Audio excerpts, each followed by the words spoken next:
Welcome to GC Educational Channel.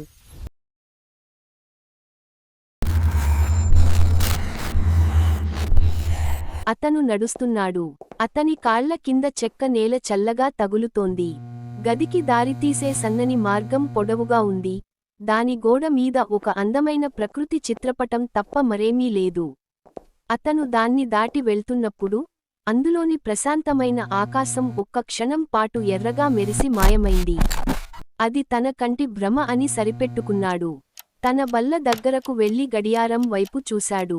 సమయం ఉదయం 11:11. కాలం అక్కడే ఆగిపోయినట్లు అతనికి విపరీతమైన నీరసం ఆవహించింది.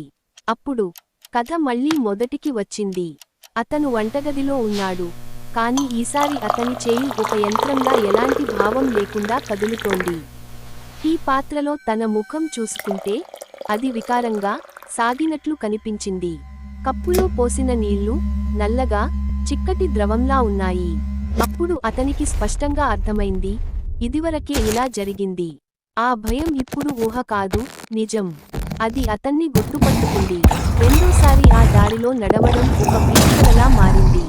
లైట్లు భయంకరంగా ఆగి ఆగి వెలుగుతున్నాయి. అవి వింతైన నీడలను సృష్టిస్తున్నాయి. గోడ మీద ఉన్న ఆ చిత్రపటం ఇప్పుడు కిటికీలా లేదు. అది తెరుచుకున్న ఒక గాయంలా ఉంది. దానిలోని ఆకాశం ఎర్రగా మరుగుతోంది. అక్కడ ఉన్న ఒక నీడలాంటి ఆకారం నెమ్మదిగా తల తిప్పి అతన్ని చూసింది.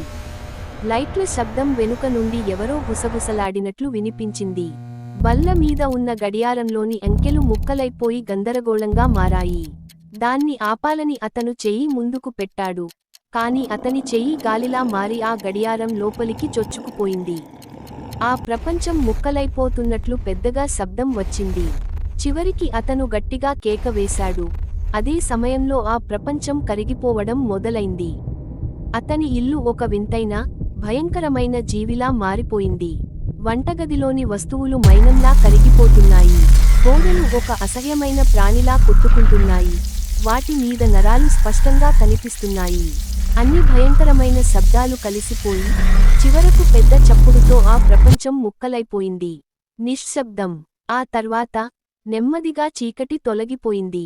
అతను మళ్లీ ఆ శుభ్రమైన వంటగదిలో నిలబడి ఉన్నాడు. అతని ముఖం భావం లేకుండా శూన్యంగా ఉంది. అతను వేసిన కేక ఒక పాత జ్ఞాపకంలా, మరిచిపోయిన పీడకలలా మిగిలింది. అతని చేతిలో టీ పాత్ర వెచ్చగా ఉంది. అతని ముందు టీ కప్పు సిద్ధంగా ఉంది. కథ మళ్లీ మొదలవ్వడానికి